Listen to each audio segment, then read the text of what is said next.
Mais ce n'est pas parce qu'on obéissait qu'on était d'accord. Ce n'est pas parce qu'on obéissait que tout allait bien à l'intérieur.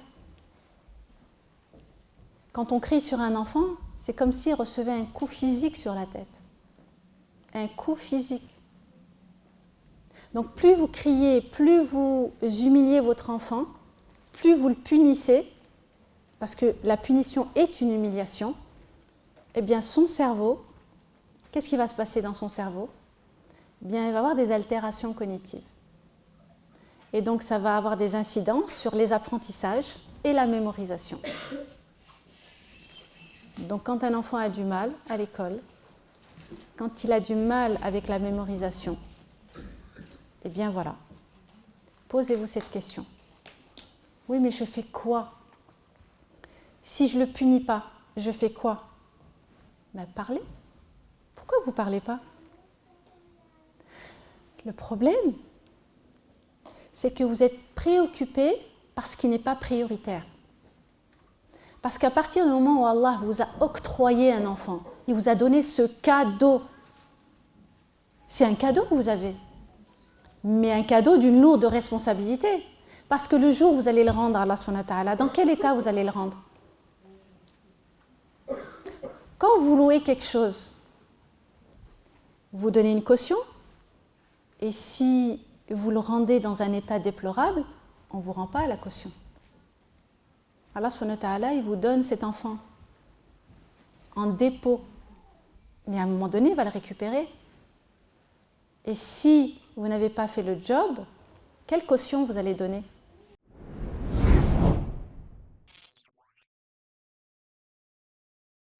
أعوذ بالله من الشيطان الرجيم بسم الله الرحمن الرحيم ربي اشرح لي صدري ويسر لي أمري واحلل عقدة من لساني يفقه قولي أما بعد السلام عليكم ورحمة الله تعالى وبركاته. Alors je suis très contente d'être là, j'aime bien Bruxelles, j'aime bien la population de Bruxelles, les musulmans de Bruxelles, mashallah. Alors avant de commencer, les personnes qui sont présentes, qui sont des mamans, levez la main. Qui sont pas mamans, qui sont célibataires. Les mamans solo. Très bien. Comme ça m'aide à me projeter dans ce que je vais dire. Alors l'éducation. L'éducation, c'est le point de départ de toute société. C'est le point de départ de tout. Quoi que vous fassiez, on doit toujours avoir cet élément important qui est l'éducation. Dans tout. Dans tout. On ne doit pas oublier notre responsabilité en tant que croyant. Allah subhanahu wa ta'ala, il nous dit dans Surat al-Dariyat, وَمَا خَلَقْتُ الْجِنَّ وَالْإِنسَ إِلَّا لِيَعْبُدُونَ. Je n'ai créé les djinns et les hommes que pour m'adorer. Là, Allah subhanahu wa ta'ala, il ne dit pas j'ai créé les djinns et les hommes pour m'adorer. Que pour m'adorer. Ça veut dire que l'élément premier pour lequel Allah subhanahu wa ta'ala nous a créés, c'est de l'adorer lui uniquement. Que pour m'adorer. Et comment est-ce qu'on doit l'adorer, Allah subhanahu wa ta'ala ? En respectant ses commandements, en s'éloignant de ses interdits. Mais comment on va faire ? C'est très simple. Le prophète, alayhi salatu wassalam, il est l'exemple à suivre. Et Allah subhanahu wa ta'ala, il nous dit que dans la personnalité du prophète, alayhi salatu wassalam, vous avez un exemple à suivre. Et pourquoi est-ce qu'on ne le suit pas ? Le prophète, alayhi salatu wassalam, il nous a enseigné tous les éléments nécessaires pour pouvoir éduquer nos enfants d'une manière acceptable, équilibrée et harmonieuse. Et qu'est-ce qu'on fait de la transmission du prophète alayhi salatu wassalam ? On la met de côté. Et qu'est-ce qu'on met en avant ?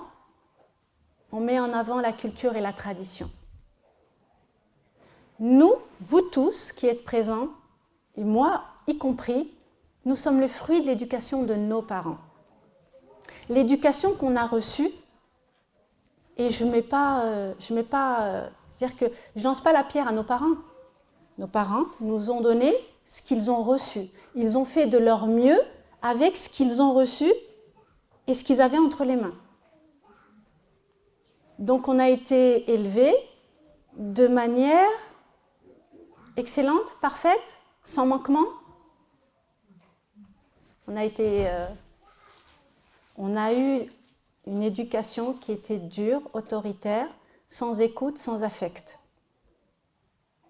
Et le point central de l'éducation, l'élément fondateur de la construction de la personnalité d'une personne, c'est l'affection que l'on va donner à cet enfant, qui va grandir pour être un adulte fort dans la société dans laquelle on va vivre.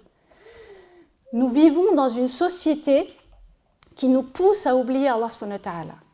Nous sommes dans une société de divertissement. Quand on essaye de revenir à Allah, tout de suite, on nous envoie quelque chose pour nous divertir, pour nous détourner d'Allah subhanahu wa ta'ala. Le Ramadan est arrivé, on était tous plongés dans une spiritualité. Vous voyez, notre cœur était rempli d'amour, de solidarité. On était toujours présents pour la prière de la nuit. Maintenant que le Ramadan est parti, qu'est-ce qui reste? Il reste que quand on n'est pas dans cette ambiance spirituelle, à un moment donné, on se détourne. Pourquoi? Parce que la société a fait que nous devons courir tous les jours après quelque chose. Après votre subsistance, après les enfants qu'on doit emmener à l'école, qu'on doit emmener au sport, les courses qu'on doit faire, le ménage qu'on doit faire, le repas qu'on doit préparer. À quel moment vous arrivez à vous poser, vous, en tant que maman, pour vous dire « Maintenant, je vais penser à moi, à mon bien-être ». Mais on nous a éduqués de manière à ce que nous, en tant que femmes, on soit relégués au second plan, voire au dernier plan. C'est-à-dire que moi, c'est pas grave. Tant que mon ménage il est fait, le repas il est prêt, que mes enfants ils sont habillés, moi, c'est pas grave. Le problème, c'est que si vous n'allez pas bien, votre famille n'ira pas bien, vos enfants n'iront pas bien. Vous ne pouvez pas les duper, vos enfants. Les enfants voient à travers votre attitude, à travers votre regard, à travers vos faux sourires, que ça ne va pas. Donc c'est pour ça qu'il est important de prendre en compte votre propre personne, parce qu'elle est importante. Parce que le jour où vous allez rencontrer Allah subhanahu wa ta'ala, vous en rendrez des comptes. Allah, il parle des personnes qui se font du tort à soi-même. Donc ne vous faites pas du tort à vous-même, parce que le jour où vous allez rencontrer Allah subhanahu wa ta'ala, et qu'il va vous dire pourquoi est-ce que tu n'as pas pris soin de la amana que je t'ai confiée, ne lui donnez pas l'excuse « je n'avais pas le temps ». Ne lui donnez pas cette excuse parce qu'elle ne sera pas valable. La première des choses, c'est pourquoi est-ce que vous voulez avoir des enfants et pourquoi vous avez eu des enfants. Pourquoi vous avez fait ce choix d'avoir des enfants? Parce que ma mère en a eu, que ça fait partie d'un tout et que tout le monde se marie et tout le monde fait des enfants. Est-ce que vous vous êtes renseigné sur quelle est la responsabilité d'avoir un enfant?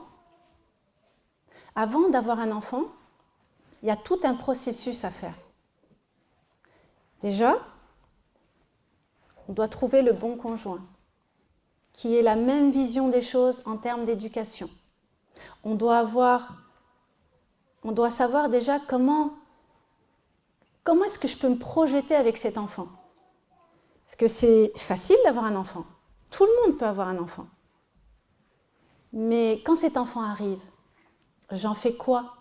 Comment est-ce que je fais pour me projeter avec lui dans une éducation? Est-ce que je sais comment ça fonctionne un enfant?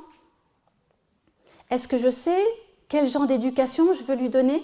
Est-ce que je sais, quand il aura 10 ans, qu'est-ce que j'aimerais faire avec lui? Tout ça, c'est des questions qu'il faut se poser avant, bien avant. Parce que quand l'enfant il vient, c'est trop tard. parce que vous allez rentrer dans une spirale infernale dans laquelle vous allez avoir du mal à réfléchir.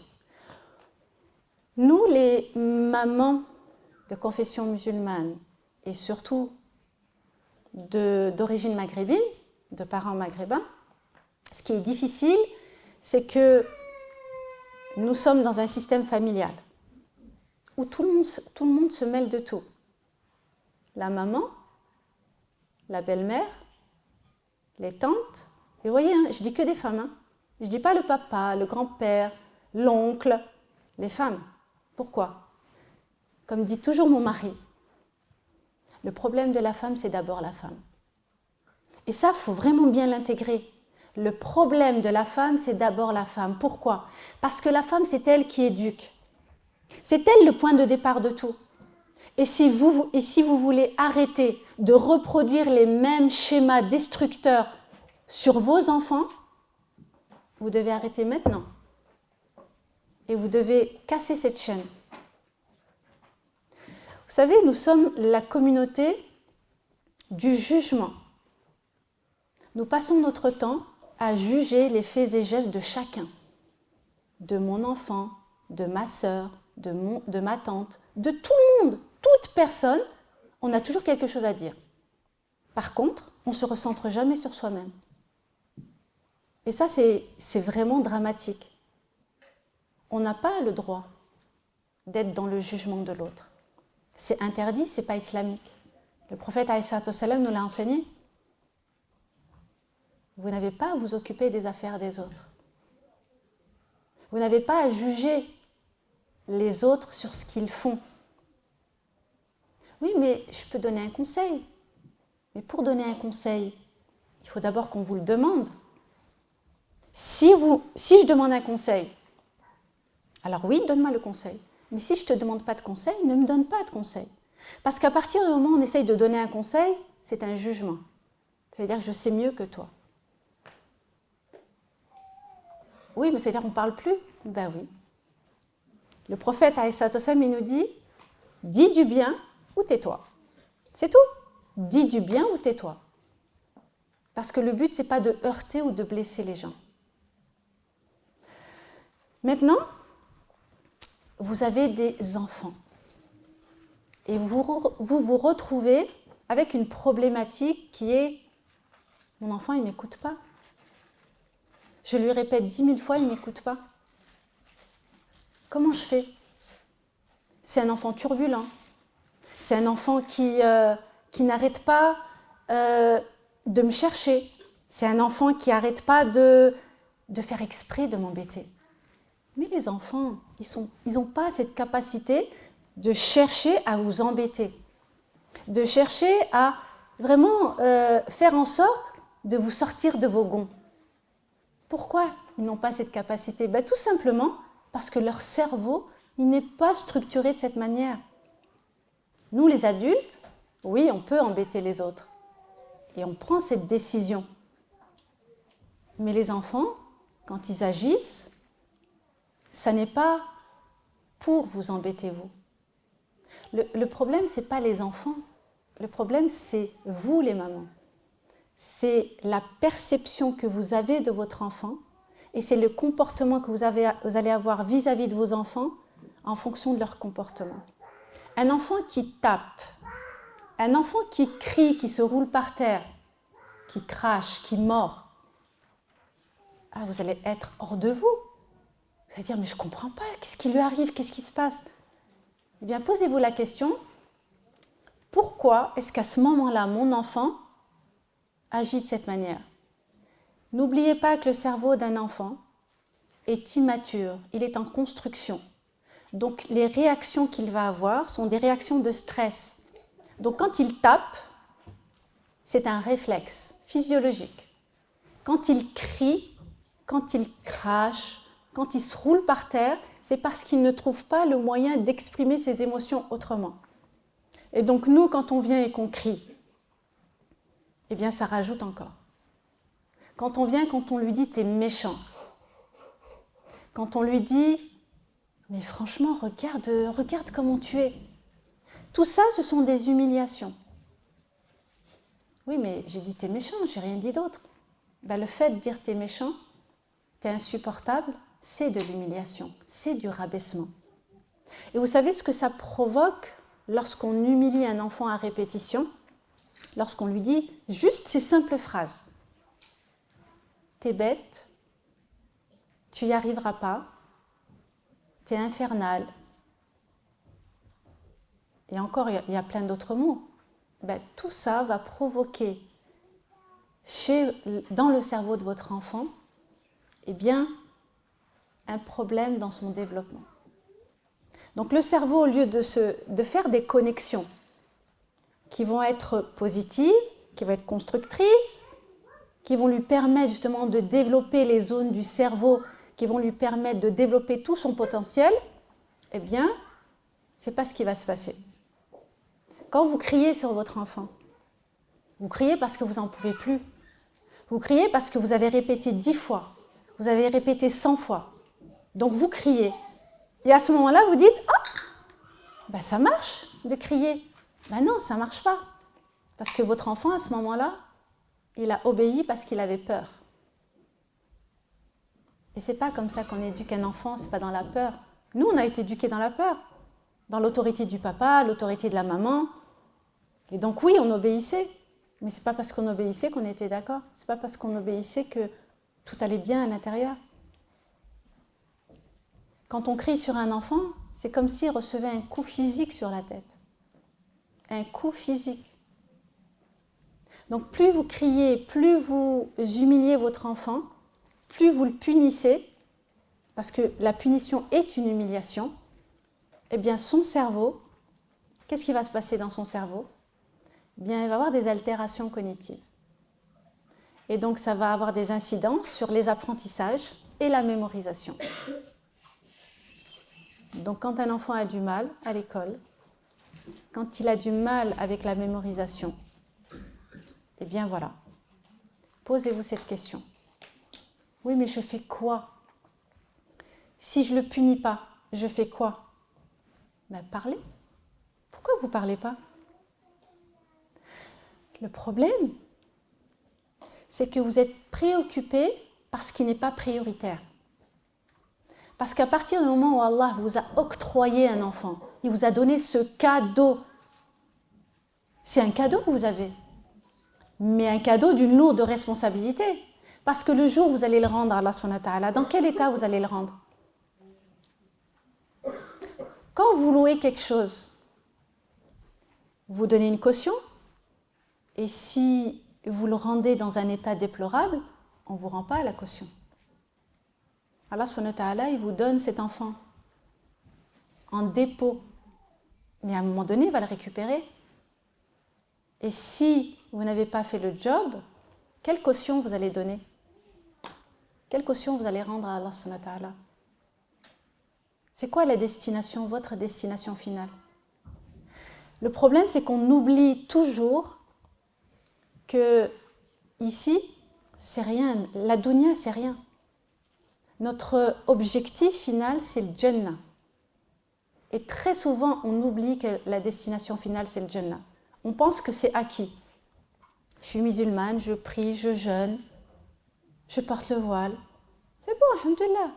Même si dans vos invocations, vous dites « Ya Allah, je veux le paradis », sondez bien votre cœur.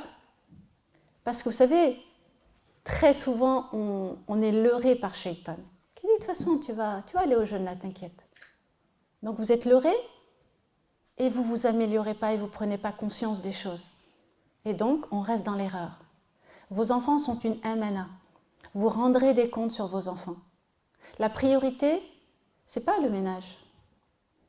La priorité, ce n'est pas que je fasse en sorte qu'on dise de moi « Ah, sa maison, elle est nickel, quand elle me reçoit, c'est très bien, tout est nickel, tout est bien. » La priorité, c'est vos enfants, c'est votre famille. La priorité, c'est que vos enfants soient en sécurité dans leur foyer. Un foyer, c'est quoi ? Un foyer, c'est votre maison. C'est une maison où personne ne peut rentrer sans votre autorisation.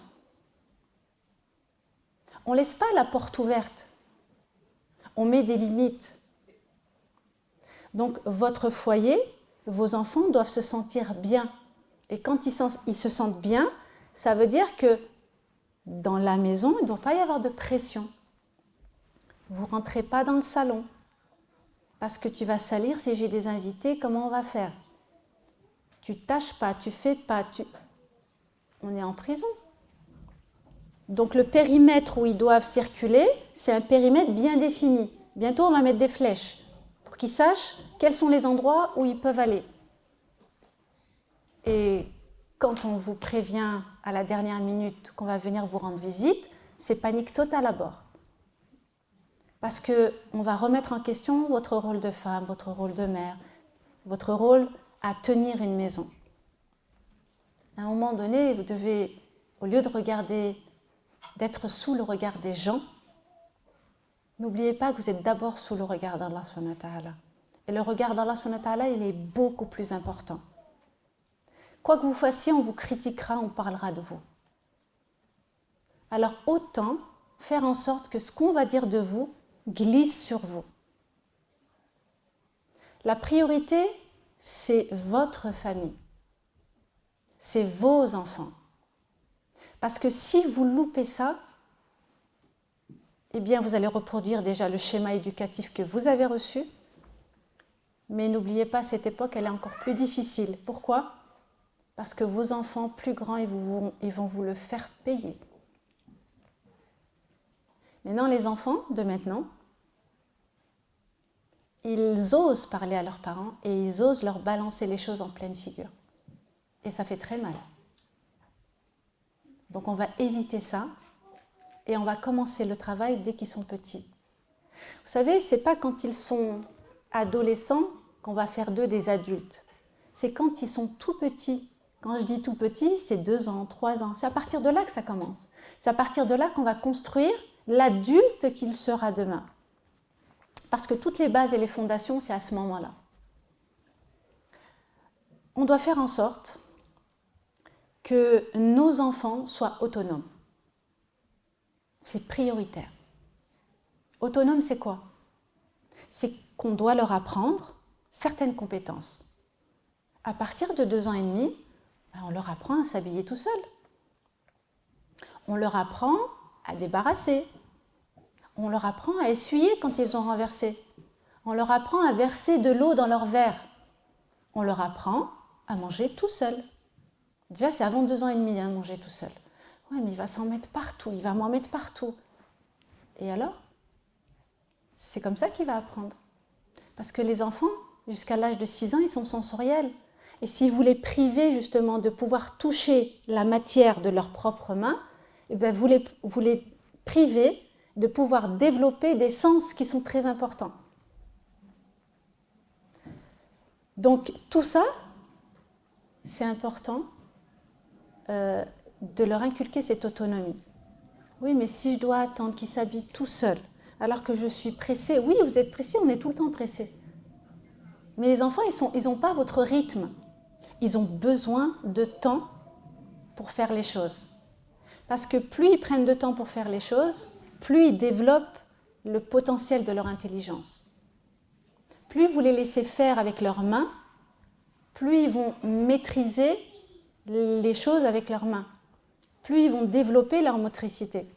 Vous voyez bien que maintenant, les enfants de maintenant ont des problèmes de motricité. Ils vont voir la psychomotricienne, l'ergothérapeute, l'orthophoniste, et ils ont des problèmes à l'écriture au CP. Vrai ou pas? Donc pour éviter ça, eh ben, on doit les laisser faire à la maison. Ce n'est pas l'école qui va faire le travail à votre place, hein. C'est vous qui devez faire le travail prioritaire. Donc le fait de développer leur motricité, c'est à vous de le faire. Parce que l'école ne fera pas tout. La motricité qui va développer justement, parce qu'une fois qu'il atteint l'âge de 6 ans, c'est fini. La motricité fine, qu'il n'a pas acquis avant 6 ans, ben, il pourra avoir toute sa vie un psychomotricien, il n'arrivera pas à écrire correctement. Il va corriger un peu, mais il ne pourra pas. Donc c'est pour ça que c'est important de faire avec vos enfants. Quand vous faites du pain à la maison, quand vous faites de la pizza, appelez vos enfants. Viens, on va faire ensemble. Tiens, je te donne un bout de pâte. Et il va pétrir, il va appuyer. Vous voyez, hein, tous ces mouvements-là, ça muscle. Ouais, mais il va en mettre partout. On s'en fiche qu'il va en mettre partout. On va nettoyer. Quand vous recevez du monde à la maison et qu'il y a des enfants qui viennent aussi, ils en mettent partout, les enfants. C'est les enfants des autres. Vous dites rien. Mais Chouma, c'est pas... Mais quand c'est vos enfants, vous êtes exigeants. Vous exigez de vos enfants ce que vous n'exigez pas des autres. Donc attention. Ça va vous prendre du temps. Les enfants, quand ils sont petits, ils demandent du temps. Ils demandent de la disponibilité. Et cette disponibilité, vous êtes obligé de la leur donner pour qu'ils puissent se développer correctement. On doit passer minimum 20 minutes par jour avec ses enfants, exclusivement. 20 minutes. Ça veut dire, je reste 20 minutes avec mon enfant, je fais une activité, je joue avec lui. Je ne regarde pas la télé, hein. Je joue avec lui. Je parle avec lui. Je lis un livre. Mais c'est de l'exclusivité. Parce que c'est comme ça que vous allez développer les zones de son cerveau qui sont les zones de l'empathie. Il a été prouvé scientifiquement que les enfants, c'était une étude sur plusieurs années et sur énormément de familles, que les enfants qui ont reçu justement ce temps avec leurs parents exclusivement, chaque jour, ont développé les zones de leur cerveau qui étaient empathiques. Et les autres enfants n'ont pas développé ces zones-là, ce qui fait que quand ils regardaient une photo où il y avait des parents qui enlacent leurs enfants, ben, ça ne leur faisait rien. Tandis que les autres, ben, ça provoquait une réaction dans les zones de leur cerveau qui est la zone de l'empathie. Vous voyez comme c'est important. Si vous ne développez pas ces zones-là du cerveau de vos enfants, ça va faire quoi une fois qu'il sera adulte? Comment cet enfant qui est devenu adulte va interagir avec les autres? Comment il va interagir avec son épouse, son époux, les gens avec qui il travaille, avec ses amis? Parce qu'il n'a pas appris. Il n'a pas appris à ressentir ce que ressent l'autre. Wallahi, vous ne savez pas la responsabilité que vous avez. C'est une responsabilité tellement énorme. Parce que ce que vous ne savez pas, c'est que la manière dont vous vous comportez à la maison va dénoter ce que va être votre enfant plus tard. Ça veut dire que quand on veut éduquer son enfant dans la manière qui plaît à Allah subhanahu wa ta'ala, ça veut dire qu'on doit lui inculquer des valeurs. Les valeurs, c'est quoi? C'est pas attention, ça c'est haram, tu fais pas, Allah il veut pas. C'est pas comme ça qu'on aborde Allah subhanahu wa ta'ala avec un enfant. On l'aborde par la miséricorde. Et ça commence déjà par vous, avec votre exemple. Comment vous êtes dans le quotidien avec votre enfant? Vous pensez que vos enfants ne vous voient pas, mais vos enfants, ils scrutent le moindre fait et geste que vous avez dans le quotidien. Quand vous dites à votre enfant de ne pas mentir, alors que vous mentez. Oui, mais je ne mens pas. Il y a quelqu'un qui appelle, ou vous êtes avec de la famille, une sœur, n'importe quoi. Vous êtes en train de parler, vous êtes en train... Croyez que vos enfants ne vous entendent pas? Ils voient très bien. Parce que ce qui est bien avec les petits, c'est qu'ils sont multifonctions. Ils peuvent faire une tâche et en même temps écouter. Quand vous dites à vos enfants, non, vous ne le dites pas ça. Quand on veut apprendre à nos enfants à ne pas être dans la médisance, dans la calomnie, eh bien, ne soyez pas dans la calomnie, dans la médisance. Mais je ne suis pas dans la calomnie, dans la médisance. Mais si! Si! Quand vous êtes invité, par exemple, quand vous allez chez votre belle-mère ou chez des amis, vous mangez, vous ressortez de cet endroit, vous êtes dans la voiture, vous parlez avec votre mari ou avec votre copine, Et vous dites, t'as vu comment elle a été? Je t'avais dit comment elle me regardait, c'était pas normal. Moi, je l'aime pas, cette personne-là. Franchement, je trouve que derrière, ils ont tout entendu. Ah, c'est comme ça qu'on doit agir. Donc, on peut faire zahma, qu'on est souriant, on est bien, on se serre dans les bras. Salam, je suis trop contente de te voir, ça me fait tellement longtemps. Franchement. Et enfin, après, derrière, on est en train de... C'est comme ça qu'on apprend à nos enfants. Donc, pour que nos enfants apprennent des valeurs, c'est pas en leur disant Allah subhanahu wa ta'ala, il nous a demandé d'être véridique. Pour être véridique, il faut.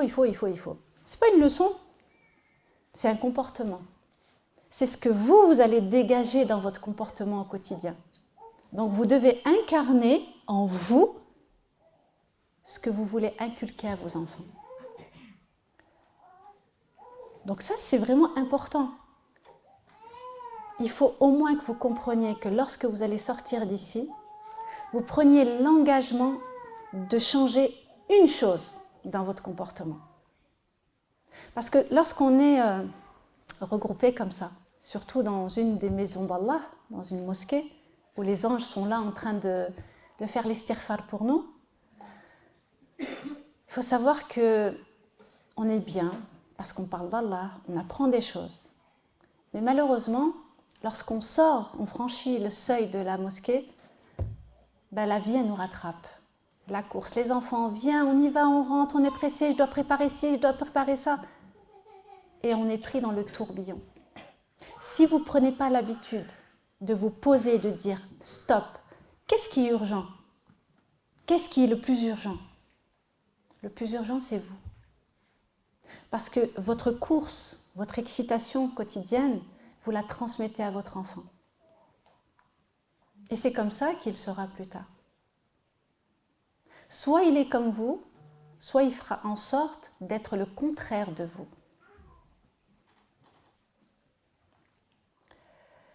Vous savez, le droit des enfants, ce n'est pas les parents qui le décident, c'est Allah subhanahu wa ta'ala.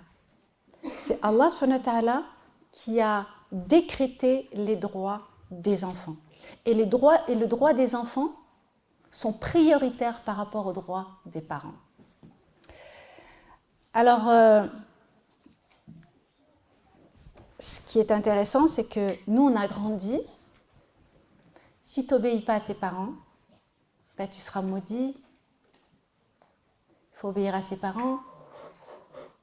Et donc, c'est quoi obéir à ses parents? Mais Allah subhanahu wa ta'ala, qu'est-ce qu'il dit?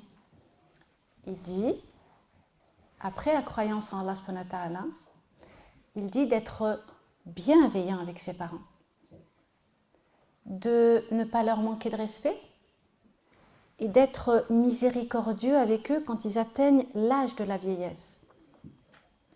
L'âge où ils sont faibles et vulnérables. Donc là, il nous demande d'être proche d'eux, de les aider, de ne pas être là dans... et de leur obéir. Mais, comment est-ce qu'on comprend ça? Nos parents nous ont pris en otage avec ces versets-là. Et donc, beaucoup vivent une vie difficile parce qu'ils ont peur du châtiment d'Allah. Parce qu'il y a ce verset que les parents brandissent à chaque fois.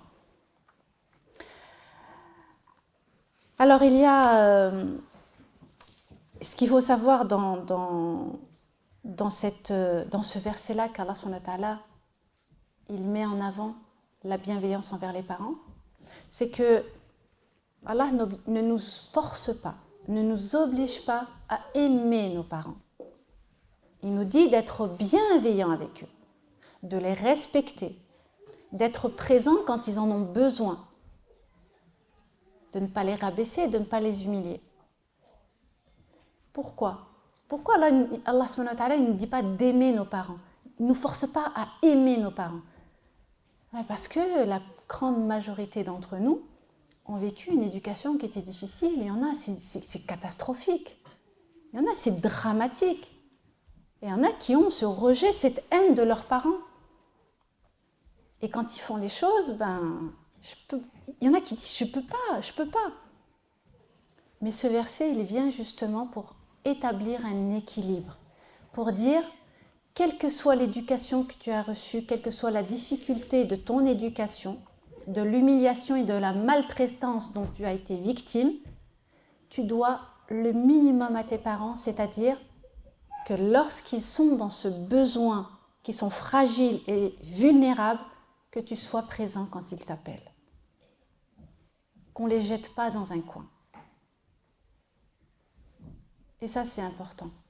Et c'est ça qui permet justement de garder l'équilibre. Malheureusement, on a des parents qui sont, on va dire, toxiques. Qu'est-ce qu'on appelle toxique? Alors moi, je parle des mamans toxiques. Parce que c'est vous qui éduquez. C'est vous qui êtes le pilier de tout. Ce n'est pas les maris. Les maris ne sont que le fruit de l'éducation de leur mère. Et donc vous allez éduquer vos garçons de quelle manière? Donc si vous ne voulez pas reproduire la même chose, vous devez éduquer différemment vos garçons, dans le respect. Et vos filles, pareil. Donc, le problème, c'est que vous devez, vous, en tant que mère, agir différemment. J'ai eu une intervention juste avant le Ramadan, et c'était au moment des questions-réponses. Et une maman, elle dit, moi j'ai mon garçon de 6 ans, voilà, mais c'est mon garçon, c'est mon seul garçon, et j'ai 2 filles, 2 ou 3 filles, je ne me rappelle plus. Et une fille de 15 ans. Et je ne comprends pas, ses sœurs, elles ne veulent pas jouer avec lui. Voilà, il veut aller vers elles, mais elles ne veulent pas, et je ne comprends pas. Oui, mais ses sœurs, elles ont besoin de leur espace aussi. Si lui vient pour les embêter tout le temps, à un moment donné, il faut établir un équilibre. Oui, mais c'est mon petit garçon, c'est le seul que j'ai. Donc moi, je pose la question à la fille, elle est où la grande? Elle a 15 ans. Donc je dis, vas-y, exprime-toi. Elle dit, ben non, maman, elle fait la différence. Elle fait la différence. Elle dit, non, je ne fais pas la différence. Mais c'est mon garçon, c'est mon seul. Ben voilà. Elle a répondu à la question de sa mère. Maman, tu fais la différence. Et la maman, elle n'a pas entendu sa fille. Elle est en train de lui dire, maman, regarde comment tu agis. Et elle dit, non, mais c'est lui, il est petit, c'est mon garçon, c'est le seul que j'ai. Oui, mais à un moment donné, si vous n'écoutez pas vos enfants quand ils vous font une remarque, vous faites quoi? Vos enfants ont besoin d'être écoutés, ont besoin d'être entendus dans ce qu'ils sont en train de vivre. Et vous devez être en mesure d'entendre ce qu'ils vont vous dire. Maman, t'as été injuste. Maman, t'as fait la différence. Maman, t'as pas été correcte. Mais nous, on ne veut rien entendre de ce que nos enfants disent. Nous, on veut que nos enfants obéissent, un point, c'est tout.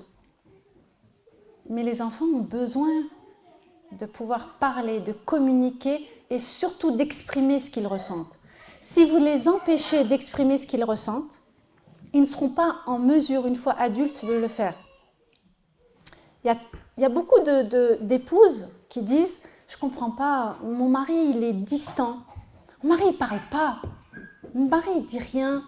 Mon mari, il n'est pas affectueux. » Quand il était plus jeune, comment il a été élevé? Comment il a été élevé? Vous savez, l'affect, donner de l'affection à son enfant, c'est vraiment primordial, c'est vital pour la survie de l'adulte qu'il sera demain. Encore plus pour les filles, mais aussi pour les garçons, je ne les oublie pas les garçons. Mais les filles, c'est fondamental. Si votre papa ne vous a pas donné de l'amour, de la valorisation, ne vous a pas pris dans ses bras quand vous étiez petite, quand vous étiez ado, quand vous étiez jeune fille, et qui vous disent « Je t'aime, ma fille ». Pourquoi c'est tabou dans notre communauté de dire « je t'aime » à sa fille? Allège, pourquoi? C'est ça qui construit, c'est ça qui fait des êtres équilibrés. Et c'est ça que le prophète a enseigné. Un jour, un homme avait vu le prophète alayhi salam embrasser son petit-fils. Et l'homme dit au prophète alayhi salam, il lui dit « Moi j'ai 10 enfants et j'en ai embrassé aucun. » Et là le prophète alayhi salam, il dit quoi? Il dit « Qu'est-ce que je peux faire si Allah t'a privé de sa miséricorde ?» Vous vous rendez compte? Et l'homme tout fier, c'est pas une fierté. C'est pas une fierté de ne pas donner de l'affection à son enfant. C'est pas normal. Vous savez, quand un enfant est privé d'affection, qu'il ne reçoit pas, comment vous croyez que son cerveau va se développer? Il va être aussi en incapacité de se développer. Parce que les zones de l'empathie ne vont pas se développer. Il y aura une perte de confiance et d'estime de lui. Et donc, une fois adulte, il ne sera pas en capacité de donner cet affect à son enfant. Parce qu'il ne l'a pas reçu. Combien de mamans disent « J'arrive pas à serrer mon enfant dans les bras, j'arrive pas. J'essaye, mais j'arrive pas. Ma mère, elle ne me donnait pas d'affection. Elle n'arrêtait pas de me rabaisser. » Vous êtes nombreuses dans ce cas. Hein?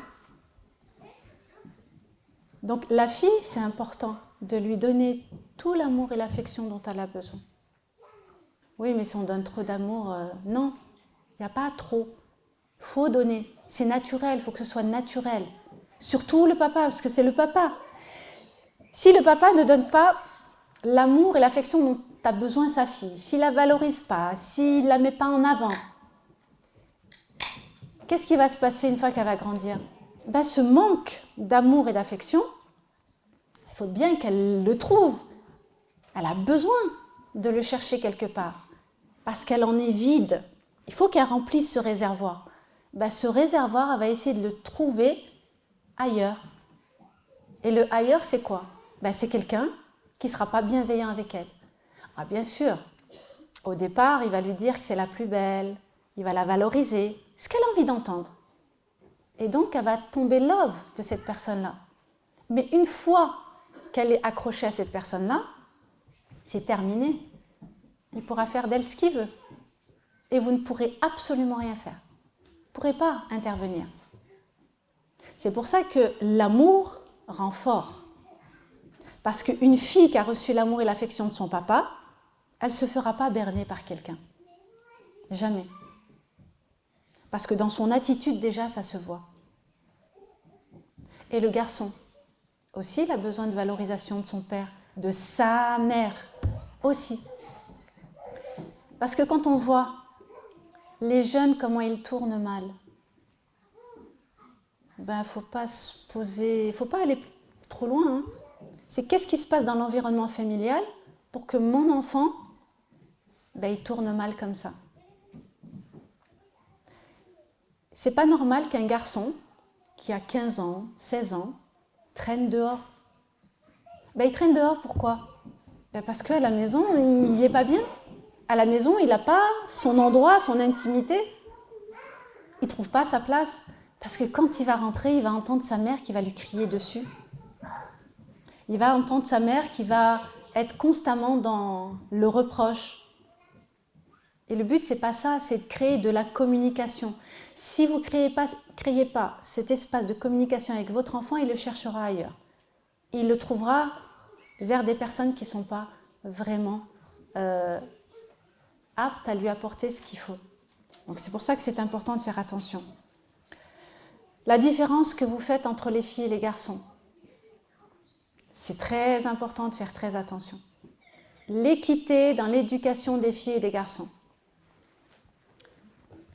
On reproche à l'école qu'on veut orienter les garçons d'une certaine manière et les filles d'une certaine manière, de dire qu'il n'y a pas de genre, il n'y a rien du tout, tout peut être mélangé. Mais nous, qu'est-ce qu'on fait? Ben, toi, la fille, ça doit être comme ça, comme ça, comme ça. Le garçon, ça doit être comme ça, comme ça, comme ça. Donc on crée un type, un genre d'individu qui doit fonctionner d'une certaine manière. Et ça, c'est de génération en génération. Alors que le prophète, alayhi salam, il n'a jamais enseigné ça. Le temps de la jahiliya, c'est quoi? Le temps de la jahiliya, la fille, elle n'était pas considérée, la femme, elle n'était pas considérée. Elle n'était même pas une chose. Elle était, mais elle n'était rien. Et l'islam est arrivé pour la valoriser et l'élever, et lui donner de la valeur.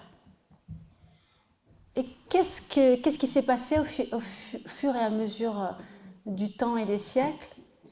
Eh bien, la femme, elle est reléguée dans un endroit où c'est la cuisine et les gosses. Et le travail, en plus, elle doit travailler. Donc, elle travaille. Alors, elle est épouse, mère, et en plus, elle travaille. Ça veut dire que quand elle travaille à l'extérieur, elle rentre à la maison et elle doit faire le ménage, à manger, s'occuper des enfants, les devoirs. Dans quel état elle finit? Et en plus, elle doit faire son devoir conjugal. Quand vous vous mariez toute seule ou vous vous mariez avec quelqu'un? Donc quand on se marie, c'est pour être complémentaire et c'est pour faire un chemin de vie ensemble. Le prophète, alayhi salam, il était au service de sa famille. Au service de sa famille, ça veut dire qu'il aidait ses épouses. Il n'en avait pas qu'une, il en avait plusieurs. Au service de ses épouses. Et vous éduquez vos garçons de manière à... Ah non, c'est ta sœur qui va ranger ta chambre.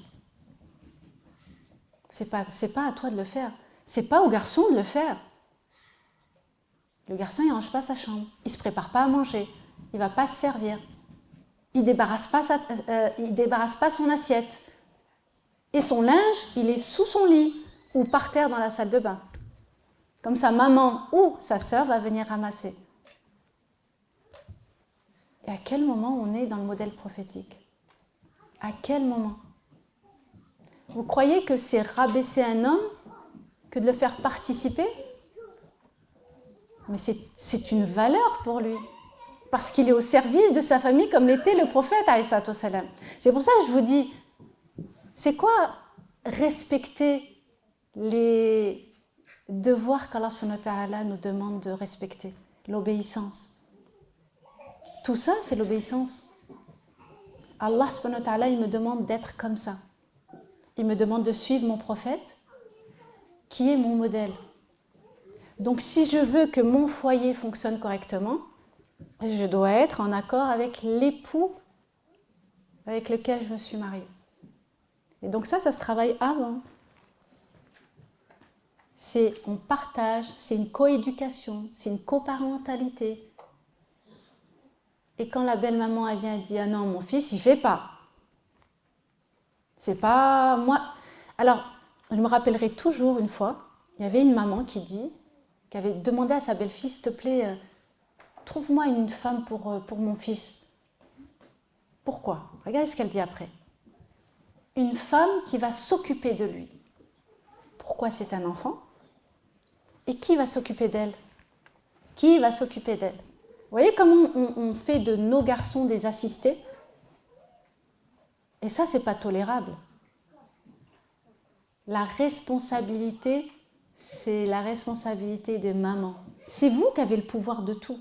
Vous avez le pouvoir de construire l'identité de votre enfant, de l'adulte qui sera demain, ou de le détruire.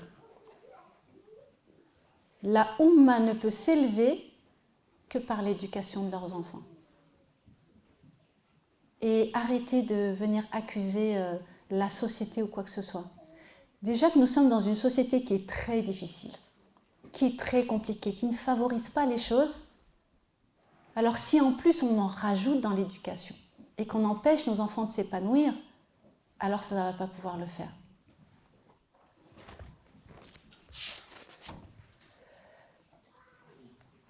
Alors j'aimerais mettre un point d'honneur sur le lien de parenté. 2 minutes. Et comme ça, je m'arrête avec ça. J'essaie de me dépêcher de vous dire plein de choses, mais parce que je n'ai pas beaucoup de temps, je vais terminer avec le lien de parenté. On vous dit qu'il est très important. Alors regardez ce que dit le prophète alayhi salam. Il dit que le lien de parenté est directement lié au trône d'Allah. Et le trône d'Allah n'a cessé de dire « Quiconque me préserve, Allah le préservera.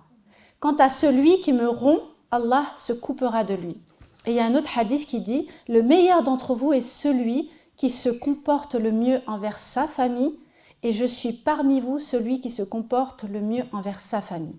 Donc là, les liens de parenté. Est-ce que le prophète, il parle des enfants? Il ne parle pas des enfants. Il est en train de parler des adultes. Vous, en tant que parents, ne rompez pas le lien de parenté. Le lien de parenté, ce n'est pas que les enfants vis-à-vis de leurs parents. C'est aussi les parents vis-à-vis de leurs enfants en termes de comportement et d'éducation. Donc, ce lien de parenté, ne le sortez pas à tout va, parce qu'il est de votre responsabilité aussi.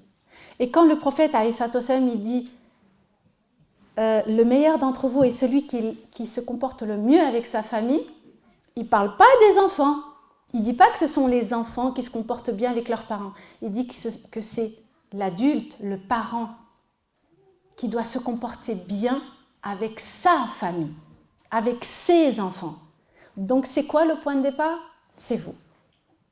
Ce n'est pas les enfants. Les enfants seront le fruit de ce que vous leur avez inculqué. Donc vous avez cette responsabilité de faire en sorte d'être avec vos enfants à l'écoute, miséricordieux, pardonneur et pas intransigeant. Subhana rabbika rabbil izzati amma yasifun wa salamun ala al mursalin walhamdulillahi rabbil alamin.